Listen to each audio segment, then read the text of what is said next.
Hello everyone, here Kanika. I welcome you all to our YouTube channel Dream Physics. I hope you all are doing great. तो बच्चे हम कर रहे थे 11th class का physics का चैप्टर काइनेमेटिक्स. बीच में छूट गया किसी प्रॉब्लम की वजह से, but we are back here. तो आइए हम आज के वीडियो में 10 मिनट्स की वीडियो में ये देखते हैं कि अब तक हम क्या चीज़ कवर कर चुके हैं और फिर हम नेक्स्ट वीडियो से स्टार्ट करेंगे. चलिए बच्चे, सबसे पहले हमने काइनेमेटिक्स में देखा कि व्हाट इज काइनेमेटिक्स. कोई भी चीज़, कोई भी ऑब्जेक्ट जब मोशन में होता है तब हम जब उसकी स्टडी करते हैं उसको काइनेमेटिक्स कहते हैं. The study of the object when it is in motion. ये मैकेनिक्स का एक ब्रांच है. ओके अच्छा, डायनेमिक्स में भी हम ये बोलते हैं it is the study of the object when it is in motion. तो व्हाट इज़ द डिफरेंस, क्या डिफरेंस है बच्चे? काइनेमेटिक्स में एक बॉडी मूव कर रही है, ये बॉडी है, ये मूव करी. मुझे कोई लेना देना नहीं है कि इस बॉडी के मोशन का क्या कारण है. मतलब मैं काइनेमेटिक्स में बॉडी के मूव करने, whenever the body is moving, मैं निग्लेक्ट कर रही हूँ. मैं मतलब सोच ही नहीं रही कि व्हाट इज द रीजन और व्हाट इज द कोज, क्या कारण है इसके बॉडी के मोशन का. हमें पता है किसी भी चीज़ को मूव कराना हो तो मुझे उस पर फोर्स अप्लाई करना पड़ता है. ओके इस केस में जो फोर्स बॉडी को मूव करा रहा है उसकी स्टडी काइनेमेटिक्स में नहीं होती. डायनेमिक्स में हम उसको भी लेकर चलते हैं. ओके हाँ जी बेटा, इसके बाद हमने पढ़ा था कि मोशन में हम कुछ टर्म्स पढ़ना चाह रहे थे बॉडी की. Whenever a body is in motion, क्या क्या टर्म्स उससे रिलेटेड हैं उसमें हमने पढ़ा. सबसे पहली बात हमने पढ़ी, what do we mean by displacement. Displacement and distance बिल्कुल बेसिक, ये आपको डिटेल में मेरे वीडियो लेक्चर्स में मिलेगा, बट आज मैं एक स्टार्टिंग पॉइंट करना चाहती हूँ ताकि फिर से मैं सीरीज अपनी वैसे ही चला सकूँ. डिस्टेंस और डिस्प्लेसमेंट में हमें क्या समझना है बच्चे? यहाँ पर देखो, मान लो एक मेरे पास ऑब्जेक्ट है. हमने यहाँ पर पॉइंट मास ऑब्जेक्ट का कंसेप्ट भी किया था. पॉइंट मास ऑब्जेक्ट का मतलब होता है कि the size, point mass object का ये मतलब नहीं है कि वो पॉइंट जितना है, नहीं. आप अर्थ को भी पॉइंट मास ऑब्जेक्ट ले सकते हो अंडर सम कंडीशन. क्या होती है एक ऑब्जेक्ट को पॉइंट मास ऑब्जेक्ट कहने की कंडीशन? वो कंडीशन ये है कि जब एक ऑब्जेक्ट इतना का डिस्टेंस ट्रेवल करे such that उसका distance travelled is very large as compared to its size. मतलब उसके साइज के हिसाब से वो जितना डिस्टेंस ट्रेवल कर रहा है वो बहुत ज़्यादा हो. फॉर एग्जाम्पल, जैसे मैं आपको ये कहूँ कि हमारी एक कार है, हम उसको 2 किलोमीटर तक लेकर गए, या हम ऐसे बोले कि हम उसको कुछ 1 किलोमीटर तक लेकर गए, तो वो पॉइंट मास ऑब्जेक्ट नहीं कहलाएगी. कंपैरेटिवली अगर उसी कार को मैं 10-15 किलोमीटर या 100 किलोमीटर तक घुमाऊं, समझ आ गई? इसका मतलब जब एक बॉडी अपने साइज के हिसाब से बहुत ज़्यादा डिस्टेंस ट्रेवल कर लेता है वो बन जाता है पॉइंट मास ऑब्जेक्ट और point mass body. For example, अगर एक पर्सन है, वो एक पोल के अबाउट ऐसे घूम रहा है, ये पोल है और वो ऐसे ऐसे घूम रहा है उसके अबाउट. एक ये मोशन, एक मोशन क्या है कि वो लंबा ग्राउंड का एक लंबा चक्कर काट रहा है. तो सेकेंड वाले केस में उसका मोशन क्या है, उसके साइज के हिसाब से ज्यादा. इस वाले केस में वो इतना मोशन नहीं कर रहा, मतलब उसने इतना मोशन नहीं किया. तो सेकंड केस में जब वो ऐसे ग्राउंड का चक्कर काट रहा है, उस केस में उसको हम बोलेंगे पॉइंट मास ऑब्जेक्ट. हम हमेशा यहाँ पर जितने भी ऑब्जेक्ट्स हैं उसको पॉइंट मास ऑब्जेक्ट लेकर ही चलेंगे. ओके मान लो ये हमारे पास एक पॉइंट मास ऑब्जेक्ट है बच्चा. अब मैंने ये बोला कि इसने 5 सेकंड में कितना पाथ ट्रेवल किया. जय मैं ऐसे बोलती हूं कि ये ए पॉइंट से स्टार्ट हुआ, बी पॉइंट पर आकर रुक गया, तो this is known as its initial position and this is known as its a final position. इसको हमने कहा था ना इनिशियल पोजीशन और इसको हमने कहा था फाइनल पोजीशन.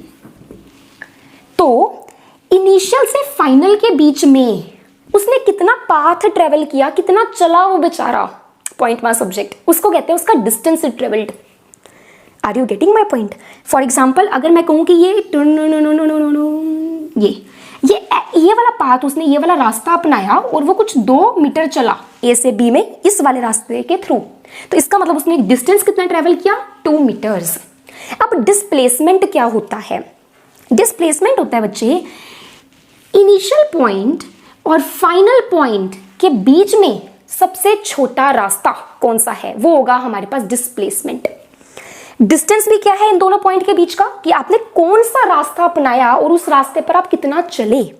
अगर आपने ये वाला रास्ता अपनाया तो आप 2 मीटर चले, अगर आपने ये वाला रास्ता अपनाया तो आप 1 मीटर चले। तो डिस्टेंस की जो वैल्यू है वो डिपेंड कर रही है कि आप कौन सा रास्ता अपना रहे हो एक पॉइंट से दूसरे पॉइंट में जाने के लिए।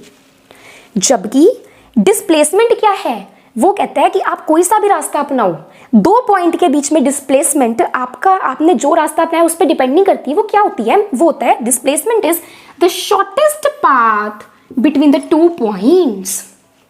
2 पॉइंट्स के बीच का सबसे छोटा पाथ, उसको हम कहते हैं डिस्प्लेसमेंट। समझ आई मेरी बात? सबसे छोटा path is known as the displacement. जैसे कि अब मैं कहूं कि मेरे पास ये पॉइंट है ए, आप यहां से चले और आप यहां आकर रुक गए बी पॉइंट पर, तो ए और बी में आप इतना चले तो ये चीज आपकी बन जाएगी distance travelled from A to B point. और डिस्प्लेसमेंट क्या होगा, इनके बीच का सबसे छोटा रास्ता, वो क्या है, वो ये है ए और बी की ज्वाइन करती हुई लाइन। सो डिस्प्लेसमेंट को हम ऐसे भी डिफाइन करते हैं, it is the straight line और इट इज द लाइन और it is the path connecting the initial and final position such that वो पाथ इज सबसे छोटा path between this 2 points. Simple as that. ठीक है जी। Okay, एक case लेते हैं। यहां से बॉडी चलना स्टार्ट की, घूम घुमा के घुमक्कड़ बॉडी यहां पर आके खत्म हो गई, चलना बंद हो गई। तो इनिशियल पोजीशन क्या, ये ए पॉइंट। फाइनल पोजीशन क्या, यही वाला पॉइंट। तो इसका मतलब initial and final are same. So what is the shortest distance between them, 0। So इस केस में डिस्टेंस ये होगा जितना आप चले घूम के, और डिस्प्लेसमेंट क्या होगी, 0। तो ये सब चीजें हमें बताती हैं कि what is the distance travelled by the body is the total रास्ता जो बॉडी ने अपनाया, कितना पाथ ट्रेवल किया 2 पॉइंट्स के बीच में। ठीक है जी। और डिस्प्लेसमेंट क्या होता है, हमारे पास 2 पॉइंट इनिशियल और फाइनल पोजीशन के बीच में what is the shortest path. इसकी वैल्यू वेरी कर सकती है डिपेंडिंग आप कौन सा रास्ता अपना रहे हो। अगर लंबा अपनाओगे तो ज्यादा डिस्टेंस, छोटा अपनाओगे तो कम डिस्टेंस। डिस्प्लेसमेंट की वैल्यू वेरी नहीं करती, ये क्या है, फिक्स्ड होती है and it is the shortest distance और shortest path between the 2 points initial and final positions. ठीक है जी। उसके बाद हम कहते हैं ये मेरी स्केलर क्वांटिटी होती है और ये मेरी वेक्टर क्वांटिटी होती है। It is a scalar quantity and it is a vector quantity. Scalar quantity का मतलब कि इसके पास डायरेक्शन का कोई लेना देना नहीं है, बस जस्ट ये बता रही है कि आपने कितना डिस्टेंस ट्रेवल किया।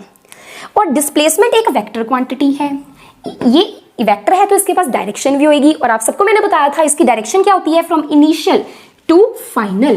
If this is initial point, this is final point, and this is the path, the shortest path between the initial and the final positions, then this direction which points from initial to final, arrow का देख रहे हो, मुंह किधर को है, from initial to final. So this is displacement and this is given as the direction of displacement. Next हम चलते हैं velocity and speed. इस पे भी हमने बहुत डिटेल में चर्चाएं की हुई हैं। ठीक है बेटा, वेलोसिटी एंड स्पीड क्या होता है ये। अब आप यहाँ पर मेरी बात ध्यान से सुनिएगा। मैं आपको ये पूछ रही हूँ, स्पीड का मतलब आपको पता है, जैसे हम कहते हैं कि जैसे आप जब एग्जाम दे रहे हो आपको मैम कहते हैं स्पीड बढ़ाओ, जल्दी करो, टाइम हो रहा है, ऐसे बोलते हैं ना आपको। घर पे आप मम्मा के काम में हेल्प कर रहे हो, मम्मी कहती है स्पीड बढ़ाओ, मरू मरू मत करो मेरे सामने, जल्दी जल्दी फुर्ती से काम करो, ऐसे ही होता है ना। तो बेटा इसी तरह से स्पीड मतलब रफ्तार, किसी चीज के चलने की रफ्तार। क्या फिजिक्स का स्टूडेंट स्पीड को रफ्तार कहता हुआ अच्छा लगता है? ये तो वही बात हो गई, हमारे एक सर थे, वो ये कहते होते थे कि अगर एक फिजिक्स के टीचर को मैं पूछूं कि लाइट कैसे चलती है, तो वो स्टूडेंट पता है क्या कहेगा, वो स्टूडेंट कहेगा आ जाओ सर मैं आपको दिखाता हूँ, ये लो बटन दबाओ लाइट जल गई। तो ऐसे आंसर्स फिजिक्स के स्टूडेंट्स के साथ एक्सपेक्टेड नहीं होते। ओके, कि लाइट कैसे जलती है, बटन दबाया लाइट जल गई। हाँ जी, तो इसका मतलब फिजिक्स के स्टूडेंट को फिजिक्स की जड़ पकड़नी आनी चाहिए, चीज़ों की जड़ पकड़नी है हमें। ऐसे आंसर्स नहीं देने जो सब दे सकते हैं। ओके हमें कंसेप्ट को पकड़ना है और हम कर भी सकते हैं, हम बहुत इंटेलिजेंट हैं। चलिए आइए करिए। तो मैंने आपको स्पीड और वेलोसिटी के बारे में ऑलरेडी बता रखा है बेटा। हमने ये देखा था कि स्पीड होती क्या है, इसका फॉर्मूला होता है डिस्टेंस ट्रेवल्ड। डिटेल में हमने किया हुआ है, जस्ट एक overview. Distance travelled per unit time, इसका क्या मतलब होता है? Time taken. डिस्टेंस के यूनिट्स होते हैं मीटर, इसके यूनिट्स होते हैं सेकेंड, ये हो सकता है किलोमीटर, ये हो सकता है आर, ये हो सकता है सेंटीमीटर सेकेंड, तो मीटर पर सेकेंड, किलोमीटर पर आर, सेंटीमीटर पर सेकेंड, फलाना इसके लिमिट्स, इसके यूनिट्स होते हैं। ओके बेटा, स्पीड का मतलब ये होता है, जैसे मैं आपको कहूँ कि आप चल रहे हो, कोई एक बॉडी है, आप क्यों, कोई एक बॉडी है, हम क्यों चलें, कोई एक बॉडी है वो चल रही है, मोशन में है, तभी तो उसकी स्टडी काइनेमेटिक्स में आ रही है। ठीक है जी।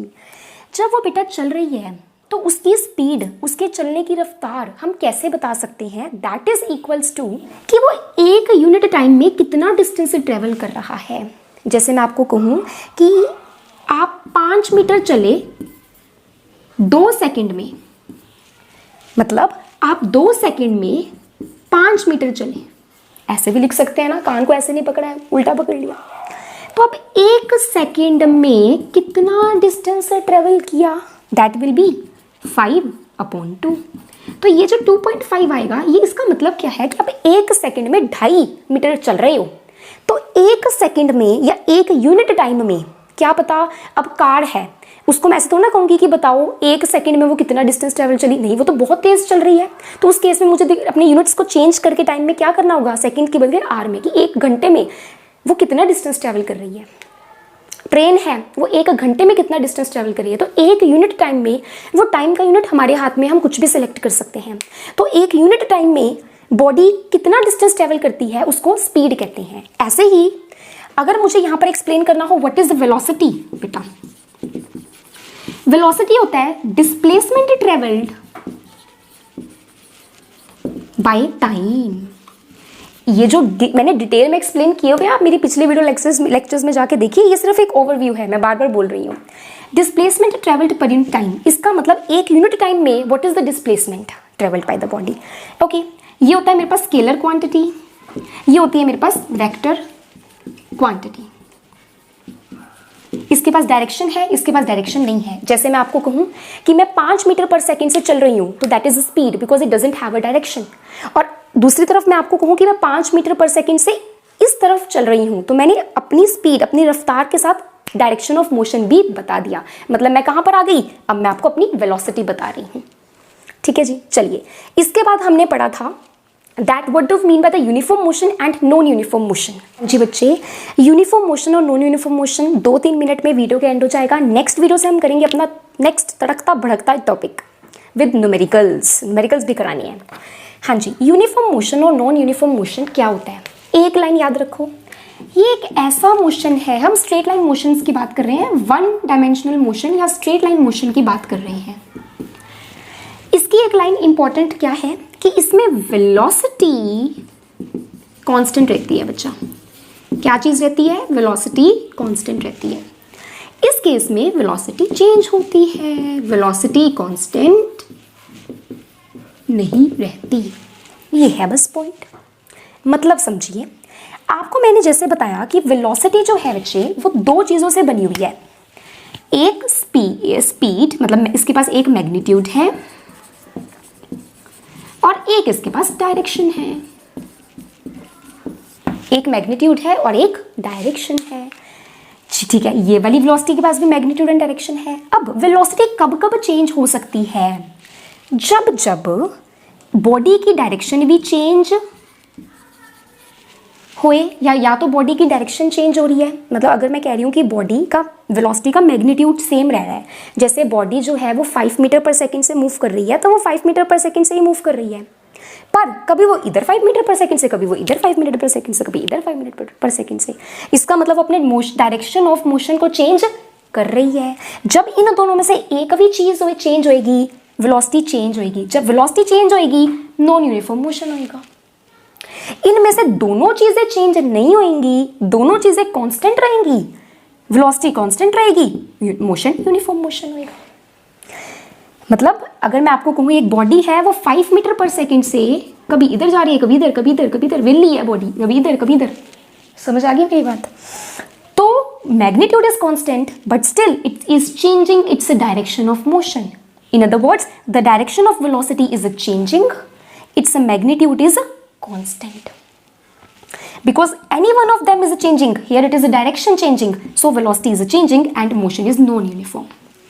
दूसरा केस ले लो कि डायरेक्शन सेम है, बेचारी सीधी सी बॉडी है, एक ही तरफ मूव हो रही है, एक ही तरफ मूव करती जा रही है, पर कभी वो स्लो हो रही है, कभी वो फास्ट हो रही है, कभी स्लो हो रही है, कभी फास्ट हो रही है।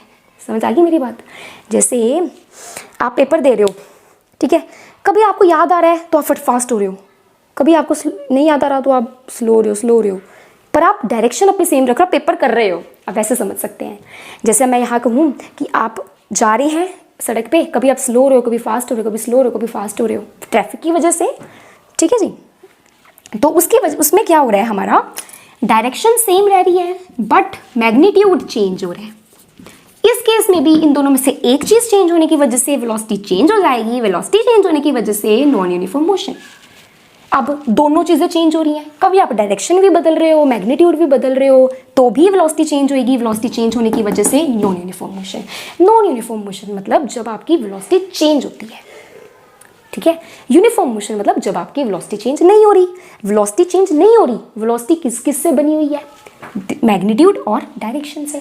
मतलब आप एक ही रफ्तार से चल रहे हो और एक ही डायरेक्शन में चल रहे हो, उस केस में ये चीज़ हो जाएगी, वेलोसिटी विल बी कांस्टेंट। ये तो मिटने लग गया। वेलोसिटी विल बी कांस्टेंट मतलब you are moving in uniform motion. एक आखिरी लाइन, हम ना यहाँ स्ट्रेट लाइन मोशंस की बात कर रहे हैं। किसकी बात कर रहे हैं बेटा? स्ट्रेट लाइन मोशंस की बात कर रहे हैं। स्ट्रेट लाइन मोशन मतलब कि आप एक स्ट्रेट लाइन में मूव हो रहे हो, आप एक स्ट्रेट लाइन में मूव हो रहे हो। समझ आ रही है मेरी बात? इस स्ट्रेट लाइन में आपकी डायरेक्शन चेंज हो सकती है? नहीं। आप सीधे साधे स्ट्रेट लाइन में मूव हो रहे हो तो डायरेक्शन तो आपकी चेंज हो नहीं सकती।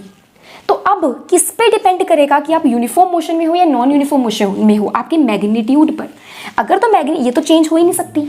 अगर मैग्नीट्यूड भी चेंज नहीं हो रहा, दोनों चेंज नहीं हो रहे, वेलोसिटी कांस्टेंट, यूनिफॉर्म मोशन। अगर मैग्नीट्यूड चेंज हो रहा है तो इन दोनों में से ये तो चेंज हो ही नहीं सकती, पर ये चेंज हो रहा है, ये चेंज हो रहा है, इसका मतलब इन दोनों में से कोई एक चीज़ चेंज हो रही है विद टाइम, ठीक है। तो इसका मतलब क्या हो गया कि ये चेंज हो रहा है, मतलब velocity is changing, velocity is changing. इसका मतलब क्या है? Non uniform motion. इसका मतलब जब हम स्ट्रेट लाइन में मूव कर रहे हैं तो मैग्नीट्यूड डिसाइड करता है whether you are in uniform और you are in non uniform motion. Next topic हमारा बड़ा ही इंटरेस्टिंग होने वाला है, बड़ा ही इजी होने वाला है। अच्छे लेवल से टॉपिक्स लेकर आऊंगी। और फिर से एक बार आपसे मैं सॉरी बोलती हूँ इतना लेट होने के लिए। आप हमारे एफर्ट्स को प्लीज़ अप्रिशिएट कीजिए। ये अरेंजमेंट भी मैंने बहुत ही ज़्यादा मुश्किल से किया है, बट जब काम आपके लिए करना है तो आपके लिए काम करना है, तो आप भी हमारा साथ दीजिए। मिलते हैं नेक्स्ट वीडियो लेक्चर में। तब तक के लिए हमारे चैनल को सब्सक्राइब कीजिए, बेल आइकन प्रेस कीजिए एंड हमारे वीडियोस को लाइक कीजिए, कमेंट कीजिए अपने डाउट्स वगैरह। Thank you. मिलते हैं नेक्स्ट वीडियो लेक्चर में। Thank you. Have a nice day.